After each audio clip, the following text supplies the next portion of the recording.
తర్వాత మొన్న వచ్చేసి మేము సతీష్ రెడ్డి గారి గురించి మాట్లాడినప్పుడు కూడా అందులో క్లియర్గా మేము ఆయనతో కలిసి ఒక 20-25 సంవత్సరాలు ఆయనతో కలిసి పనిచేశాము, ఆయనతో కలిసి జర్నీ చేశాము ఒకటే పార్టీలో. తర్వాత ఆయన్ని ఏదన్నా విమర్శించాలంటే మా మనసు కూడా అంటే కొంచెం స్టెబిలైజ్ చేసుకొని అంగీకరించాలా, ఆయన ఏదంటే అది మాట్లాడుతున్నాడు కాబట్టి దానికే ఇంత కొంత మాకు సమయం పట్టిందని మేము క్లియర్గా చెప్తే దాన్ని కూడా ఆయన వ్యంగ్యంగా అంటే దొంగలు పడిన నెలకు కుక్కలు మురిగినట్టు తర్వాత ఇప్పుడు వచ్చి ప్రెస్ మీట్ ఇస్తారని దాన్ని కూడా అది కాదు వ్యంగ్యంగా మాట్లాడడం.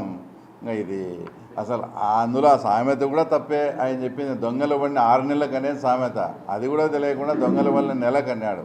సరే ఏదైనా మేము కాదు మురిగేది, లోకేష్ అనే ఒక ఏనుగును చూసి ఆ తర్వాత వైఎస్ఆర్సీపీ మీలాంటి కుక్కలంతా కూడా ఆ ఏనుగును చూసి మరుగుతున్నారు అంతే తప్ప మేమేమి దొంగల పడిన 6 నెలలకు కాదు. మేము క్లారిటీ కూడా ఇచ్చాం, మీ మీద మాట్లాడాలంటే కొంచెం మాకు కూడా అంటే కొంచెం అది సమయం తీసుకోవాల్సి వచ్చింది, ఎందుకంటే ఒకటే దాంట్లో పనిచేసినాం కాబట్టి.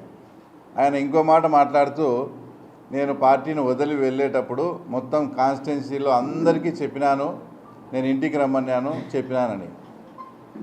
ఆయన అప్పుడు నియోజకవర్గ ఇన్ఛార్జిగా ఉన్నాడు. 2-3 రోజుల్లో జెడ్పీటీసీ ఎంపీటీసీ ఎలక్షన్స్కు లాస్ట్ డేట్ ఉంది.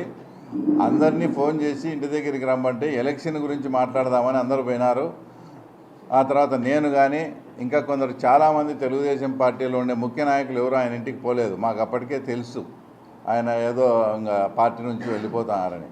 అక్కడికి పోయిన తర్వాత ఆయన విషయం చెప్పిన తర్వాత 50% క్యాడర్ ఆ రోజు ఆయన ఇంట్లో భోజనం అరేంజ్ చేసి పెడితే 50% క్యాడర్ అంతా కూడా అక్కడ భోజనం కూడా చేయకుండా ఆయన దీనికి ఇది చెప్పేదానికే మమ్మల్ని ఇంత దూరం రమ్మన్నామని ఆయననే విమర్శిస్తూ వాళ్ళ ఇంట్లో భోజనం చేయకుండా వచ్చినారు. ఆ రోజు మాకు బాగా గుర్తుంది. నిజంగా నువ్వు అందరినీ కన్విన్స్ చేసి నీకు నిజంగా ఏదో అన్యాయం జరిగిందని చెప్తే తర్వాత మళ్ళీ జనరల్ ఎలక్షన్స్లో కానీ ఇప్పుడు కానీ total Pulivendula Telugu Desam party cadre అంతా 90-95% ఈరోజు తెలుగుదేశం పార్టీ వైపు ఉంది.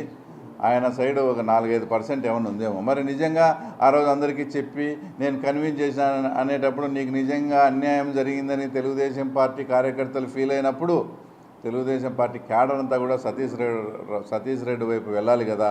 అలా పోకుండా అంతా కూడా తెలుగుదేశం ఆ క్యాడర్ అంతా కూడా తెలుగుదేశం పార్టీ వైపు ఉందంటే ఆయన 100% ఆయన స్వార్థం కోసం ఆయనకు మళ్ళా ఈ జెడ్పీటీసీ ఎంపీటీసీ ఎలక్షన్లు వస్తున్నాయి, చంద్రబాబు నాయుడు కంటెస్ట్ చేస్తే అంతకుముందు వేలుపూర్లో ఇట్లే ఘటన జరిగింది, నేను ఇబ్బందులు పడతానని నువ్వు ఏం మాట్లాడుకుని నువ్వు ఏం